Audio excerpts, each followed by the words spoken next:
ಎಲ್ಲರಿಗೂ ನಮಸ್ಕಾರ. ನಾನು ನಿಮ್ಮ doctor B K Ram Praveen, Janata Ayurveda Hassan. ಓಂ ನಮಾಮಿ ಧನ್ವಂತರಿ ಮಾದಿದೇವಂ ಸುರಾಸುರೈರ್ವಂದಿತ ಪಾದಪದ್ಮಂ ಲೋಕೆ ಜರಾರುಗ್ಭಯ ಮೃತ್ಯುನಾಶಂ ಧಾತಾರಮೇಶಂ ವಿವಿಧೌಷಧೀನ ಧನ್ವಂತರಿ ರಮಾನಾಥಂ ಸರ್ವರೋಗ ನಿವಾರಕಂ ಆಯುರ್ವೇದ ಪ್ರವರ್ತಾರಂ ಒಂದೇ ಪೀಯೂಷದಾಯಕಂ. ಸರ್ವೇ ಜನಃ ಸುಖಿನೋ ಭವಂತೋ ಸರ್ವೇ ಸಂತು ನಿರಾಮಯ. ಓಂ ಶಾಂತಿ ಶಾಂತಿ ಶಾಂತಿ.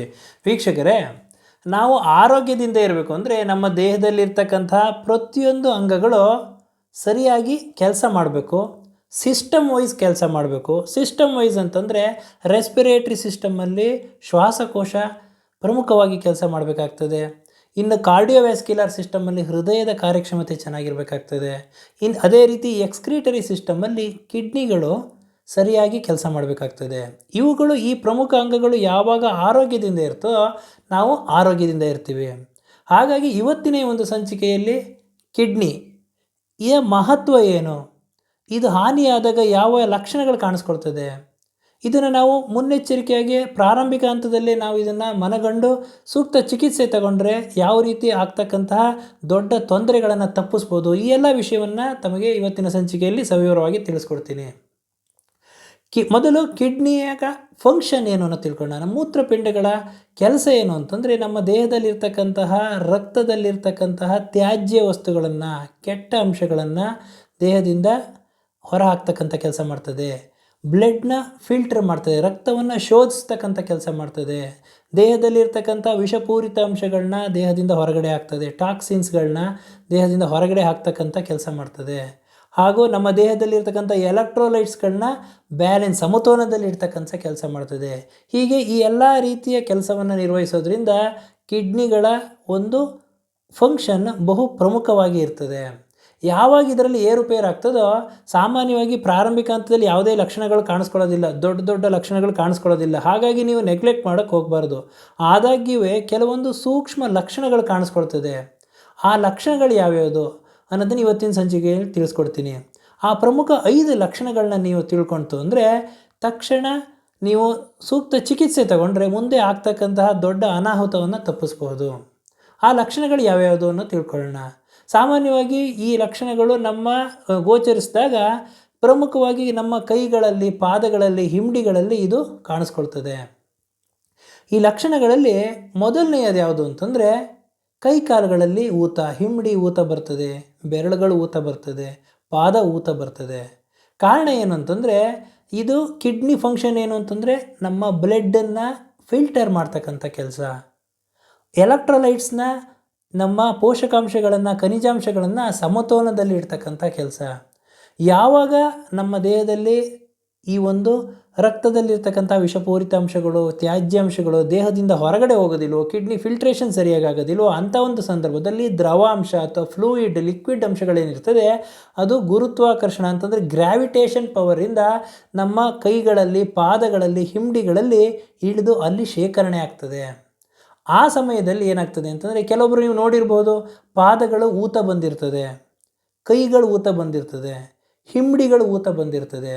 ಇದಕ್ಕೆ ಕಾರಣ ಏನು ಅಂತಂದರೆ, ಸರಿಯಾಗಿ ಕಿಡ್ನಿ ಫಿಲ್ಟರ್ ಆಗ್ತಿಲ್ಲ, ಕಿಡ್ನಿ ಫಂಕ್ಷನ್ ಸರಿಯಾಗಿ ಆಗ್ತಾ ಇಲ್ಲ, ರಕ್ತನ ಸರಿಯಾಗಿ ಶೋಧನೆ ಮಾಡ್ತಾ ಇಲ್ಲ, ವಿಷಪೂರಿತ ಅಂಶಗಳು ದೇಹದಿಂದ ಹೊರಗಡೆ ಹೋಗ್ತಾ ಇಲ್ಲ.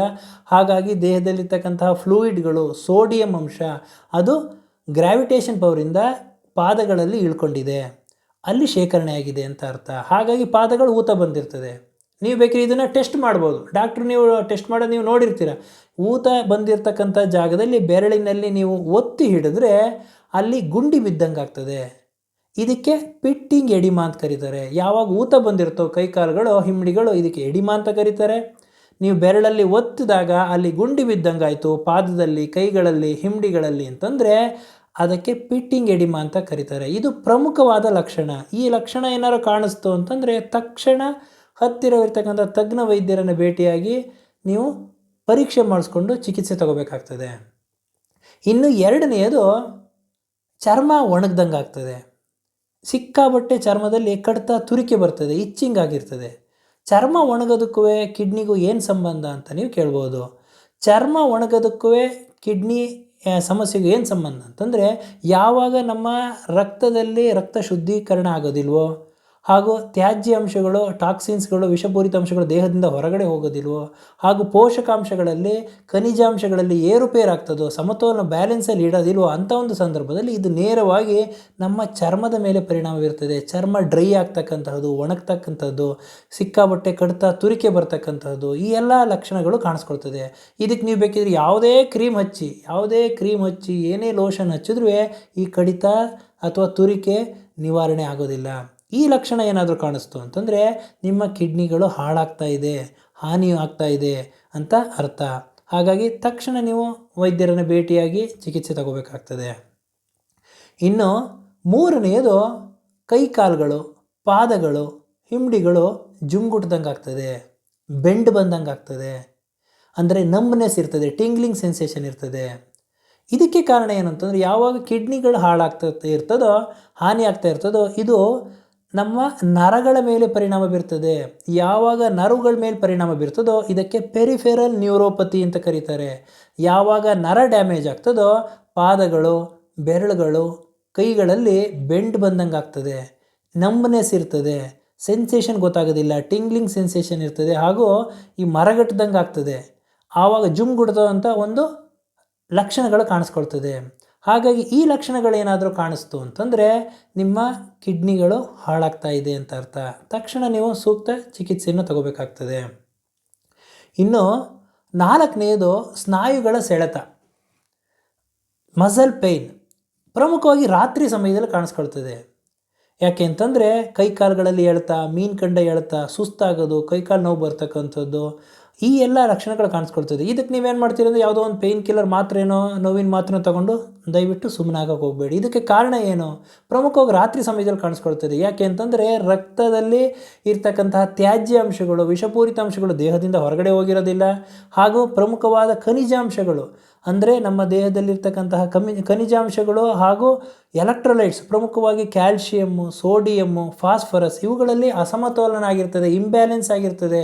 ಅಂಥ ಒಂದು ಸಂದರ್ಭದಲ್ಲಿ ಸ್ನಾಯುಗಳ ಸೆಳೆತ, ಈ ಮಸಲ್ ಏಕೆ ಅಂತ ಏನು ಹೇಳ್ತಾರೆ, ಕಾಲು ನೋವು ಬರತಕ್ಕಂಥದ್ದು, ಮೀನು ಕಂಡ ಎಳ್ತಕ್ಕಂತಹದ್ದು, ಈ ಎಲ್ಲ ಲಕ್ಷಣಗಳು ಕಾಣಿಸ್ಕೊಳ್ತದೆ. ರಾತ್ರಿ ಸಮಯದಲ್ಲಿ ಹೆಚ್ಚಾಗಿ ಕಾಣಿಸ್ಕೊಳ್ತದೆ. ಈ ಎಲ್ಲ ಒಂದು ಲಕ್ಷಣಗಳು ಇತ್ತು ಅಂತಂದರೆ ನಿಮ್ಮ ಕಿಡ್ನಿ ಡ್ಯಾಮೇಜ್ ಆಗ್ತಾ ಇದೆ ಅಂತ ಅರ್ಥ. ಇನ್ನು ಐದನೆಯ ಒಂದು ಪ್ರಮುಖವಾದ ಲಕ್ಷಣ ಅಂತಂದರೆ ನಿಮ್ಮ ಉಗುರುಗಳು, ನಿಮ್ಮ ನೈಲ್ ಬಣ್ಣ, ಉಗುರುಗಳ ಬಣ್ಣ ವ್ಯತ್ಯಾಸ ಆಗಿರ್ತದೆ. ಉಗುರುಗಳ ಬಣ್ಣದಲ್ಲಿ ಒಂದು ಅರ್ಧ ಗುಲಾಬಿ ಬಣ್ಣ ಇರ್ತದೆ, ಇನ್ನೊಂದು ಅರ್ಧ ಬಿಳಿ ಬಣ್ಣ ಇರ್ತದೆ. ಇದಕ್ಕೆ ಹಾಫ್ ಆ್ಯಂಡ್ ಹಾಫ್ ನೈಲ್ಸ್ ಅಂತ ಕರೀತಾರೆ. ಯಾವಾಗ ನಿಮ್ಮ ಉಗುರಿನ ಬಣ್ಣ ವ್ಯತ್ಯಾಸ ಆಗ್ತದೋ ಅಂಥ ಒಂದು ಸಂದರ್ಭದಲ್ಲಿ ಕಿಡ್ನಿಗಳು ಹಾಳಾಗ್ತಾ ಇದೆ ಅಂತ ತೋರಿಸ್ತಾ ಇರ್ತದೆ. ಹಾಗೂ ಉಗುರು ಒಂಚೂರು ನೀವು ಹಿಂಗೆ ಕೆರೆದ್ರೆ ಸಾಕು ಉಗುರು ಕಟ್ಟಾಗ್ತಾ ಇರ್ತದೆ, ಬ್ರಿಟಲ್ ಆಗ್ತಿರ್ತದೆ, ಉಗುರು ಬಿದ್ದೋಗ್ತಾ ಇರ್ತದೆ. ನೀವು ಉಗುರನ್ನ ಒಂಚೂರು ಮುರಿದ್ರೆ ಸಾಕು ಬೇಗನೆ ಮುರಿತದೆ ಉಗುರು. ಹಾಗೂ ಉಗುರು ಮೇಲೆ ಬಿಳಿ ಬಣ್ಣದ ಗೆರೆ ಥರ ಚುಕ್ಕಿಗಳು ಕಾಣಿಸ್ತಾ ಇರ್ತದೆ. ಈ ಎಲ್ಲ ಲಕ್ಷಣಗಳು ಕಾಣಿಸ್ತಾ ಇತ್ತು ಅಂತಂದರೆ ನಿಮ್ಮ ರಕ್ತ ಸರಿಯಾಗಿ ಫಿಲ್ಟರ್ ಆಗ್ತಾ ಇಲ್ಲ, ದೇಹದಲ್ಲಿ ವಿಷಪೂರಿತ ಅಂಶಗಳು ಹಾಗೇ ಶೇಖರಣೆ ಆಗಿದೆ, ಖನಿಜಾಂಶಗಳಲ್ಲಿ ಏರುಪೇರಾಗಿದೆ, ಎಲೆಕ್ಟ್ರೋಲೈಟ್ಸಲ್ಲಿ ಏರುಪೇರಾಗಿದೆ, ಹಾಗೂ ಈ ಎಲ್ಲ ಫ್ಲೂಯಿಡ್ ಇಂಬ್ಯಾಲೆನ್ಸ್ ಆಗಿದೆ, ಸೋಡಿಯಮ್ ಸರಿಯಾಗಿ ಒಂದು ಫಿಲ್ಟರ್ ಆಗ್ತಾ ಇಲ್ಲ. ಈ ಎಲ್ಲ ಒಂದು ಲಕ್ಷಣಗಳು ಇರೋದ್ರಿಂದ ಉಗುರಿನಲ್ಲಿ ಈ ಒಂದು ಚಿಹ್ನೆಗಳು, ಸೂಚನೆಗಳು, ಲಕ್ಷಣಗಳು ಕಾಣಿಸ್ಕೊಳ್ತದೆ. ಹಾಗಾಗಿ ಈ ಎಲ್ಲ ಲಕ್ಷಣಗಳು, ಈ 5 ಲಕ್ಷಣಗಳು ಏನಾದರೂ ನಿಮಗೆ ಕಾಣಿಸ್ತು ಅಂತಂದರೆ ಯಾವುದೇ ಕಾರಣಕ್ಕೂ ನೆಗ್ಲೆಕ್ಟ್ ಮಾಡೋಕ್ಕೆ ಹೋಗಬೇಡಿ. ನೋವಿದೆ ಅಂತನೋ, ಊತ ಇದೆ ಅಂತನೋ, ಊತ ಕಡಿಮೆ ಆಗ್ತಕ್ಕಂಥ ಮಾತ್ರೆನೋ, ನೋವು ಕಡಿಮೆ ಆಗ್ತಕ್ಕಂಥ ಮಾತ್ರೆನೋ ತಗೊಂಡು ಸುಮ್ಮನಾಗಕ್ಕೆ ಹೋಗಬೇಡಿ. ತಕ್ಷಣ ಹತ್ತಿರವಿರತಕ್ಕಂತಹ ತಜ್ಞ ವೈದ್ಯರನ್ನು ಭೇಟಿಯಾಗಿ ಅವರ ಸೂಕ್ತ ಸಲಹೆ ಸೂಚನೆ ಮೇರೆಗೆ ಯಾವ್ಯಾವ ಅವಶ್ಯಕತೆ ಇರತಕ್ಕಂಥ ಪರೀಕ್ಷೆಗಳನ್ನ ಮಾಡಿಸಿ ಸೂಕ್ತ ಚಿಕಿತ್ಸೆಯನ್ನು ತಗೊಂಡ್ರೆ ಮುಂದೆ ಆಗ್ತಕ್ಕಂತಹ ದೊಡ್ಡ ಅನಾಹುತವನ್ನು ನೀವು ತಪ್ಪಿಸ್ಬೋದು. ಹಾಗಾದರೆ ಯಾವ ಪರೀಕ್ಷೆಗಳನ್ನ ಮಾಡಿಸ್ಬೇಕು ಅಂತ ತಿಳ್ಕೊಳ್ಳೋಣ. ಪ್ರಮುಖವಾಗಿ ರಕ್ತದಲ್ಲಿ blood urea, serum creatine, GFR, ಈ ಎಲ್ಲ ಒಂದು ರಕ್ತ ಪರೀಕ್ಷೆಯನ್ನು ಮಾಡಿಸಿದ್ರೆ ನಿಮ್ಮ ಕಿಡ್ನಿ ಫಂಕ್ಷನ್ ಟೆಸ್ಟ್ ಚೆನ್ನಾಗಿರ್ತದೆ ಇಲ್ವೋ ಏನೋ ನಿಮ್ಗೆ ಗೊತ್ತಾಗ್ತದೆ. ಕಿಡ್ನಿ ಫಂಕ್ಷನ್ ಟೆಸ್ಟ್ ಮಾಡಿಸ್ಬೋದು. ಇದನ್ನು ಮಾಡಿಸಿದಾಗ ಅದರಲ್ಲಿ ನಾರ್ಮಲ್ ರೇಂಜ್ ಇರ್ತದೆ, ನಿಮ್ಮ ಒಂದು ಕಿಡ್ನಿ ಯಾವ ರೀತಿ ಇದೆ ಅನ್ನೋದು ಕಾರ್ಯಕ್ಷಮತೆ ಗೊತ್ತಾಗ್ತದೆ. ಅದನ್ನು ನೋಡಿಕೊಂಡು ಕಿಡ್ನಿ ಫಂಕ್ಷನ್ ಸರಿಯಾಗಿದೆಯೋ ಇಲ್ಲವೋ ಅಂತ ತಿಳ್ಕೊಂಡು ಮುಂದಿನ ಒಂದು ಚಿಕಿತ್ಸೆ ತಗೊಳ್ಳೋಕ್ಕೆ ನಿಮಗೆ ಸಹಕಾರಿಯಾಗ್ತದೆ. ಇನ್ನು ಮೂತ್ರ ಪರೀಕ್ಷೆಯಲ್ಲಿ ಯೂರಿನ್ ರೋಟೀನು, ಯೂರಿನ್ ಆಲ್ಬುಮಿನ್, ಈ ಪರೀಕ್ಷೆನೆಲ್ಲ ಮಾಡಿಸೋದ್ರಿಂದ ನಿಮ್ಮ ಕಿಡ್ನಿಯ ಫಂಕ್ಷನ್ ಅಂದರೆ ಮೂತ್ರಪಿಂಡಗಳ ಕಾರ್ಯಕ್ಷಮತೆ ಸರಿಯಾಗಿ ಇದೆಯೋ ಇಲ್ಲವೋ ಅನ್ನೋದು ನಿಮಗೆ ಗೊತ್ತಾಗ್ತದೆ. ಹಾಗೂ ನಿಮ್ಮ ರಕ್ತದ ಒತ್ತಡ, ಬ್ಲಡ್ ಪ್ರೆಷರ್, ಹಾಗೂ ಈ ಒಂದು ರಕ್ತದಲ್ಲಿ ಸಕ್ಕರೆ ಅಂಶ, ಶುಗರ್ ಟೆಸ್ಟ್ ಇವನ್ನೆಲ್ಲ ಮಾಡಿಸೋದ್ರಿಂದ ನಿಮ್ಮ ಬ್ಲಡ್ ಶುಗರ್ ಲೆವೆಲ್ ನಾರ್ಮಲ್ ಇದೆಯಾ ಹಾಗೂ ಬ್ಲಡ್ ಪ್ರೆಷರ್ ನಾರ್ಮಲ್ ಇದೆಯಾ ಇವನ್ನೆಲ್ಲ ನೀವು ಮಾಡಿಸಿ, ಅದರ ಜೊತೆಗೆ ನೀವೊಂದು ಯೂರಿನ್ ಟೆಸ್ಟ್ ಇವನ್ನೆಲ್ಲ ಮಾಡಿಸೋದ್ರಿಂದ ಕಿಡ್ನಿಯ ಕಾರ್ಯಕ್ಷಮತೆ ಗೊತ್ತಾಗ್ತದೆ, ಕಿಡ್ನಿ ಫಂಕ್ಷನ್ ಸರಿಯಾಗಿದೆಯೋ ಅನ್ನೋ ಗೊತ್ತಾಗ್ತದೆ. ನೀವು ಇದನ್ನು ತಿಳ್ಕೊಂಡು ಮುಂದಿನ ಒಂದು ಚಿಕಿತ್ಸೆ ಪಡೆಯೋದಕ್ಕೆ ಸಹಕಾರಿಯಾಗಿದೆ. ಆದ್ದರಿಂದ ಇವತ್ತಿನ ಒಂದು ಸಂಚಿಕೆಯಲ್ಲಿ ಕಿಡ್ನಿ ಮೂತ್ರಪಿಂಡಗಳು ಹಾಳಾಗ್ತಾ ಇದೆ ಅಂತ ಅನ್ಬೇಕಾದ್ರೆ ಪ್ರಮುಖವಾಗಿ ಯಾವ 5 ಲಕ್ಷಣಗಳನ್ನ ನಿಮಗೆ ತೋರಿಸ್ತದೆ ಅನ್ನೋದನ್ನು ಇವತ್ತಿನ ಸಂಚಿಕೆಯಲ್ಲಿ ತಿಳಿಸ್ಕೊಟ್ಟಿದ್ದೀನಿ. ಹಾಗಾಗಿ ನನ್ನ ಈ ವಿಡಿಯೋ ತಮಗೆ ಇಷ್ಟವಾಗಿದ್ದಲ್ಲಿ ಲೈಕ್ ಮಾಡಿ, ಶೇರ್ ಮಾಡಿ ಹಾಗೂ ನನ್ನ ಎಲ್ಲ ಮುಂದಿನ ವಿಡಿಯೋಗಳಿಗಾಗಿ ಸಬ್ಸ್ಕ್ರೈಬ್ ಮಾಡಿ. ಧನ್ಯವಾದಗಳು.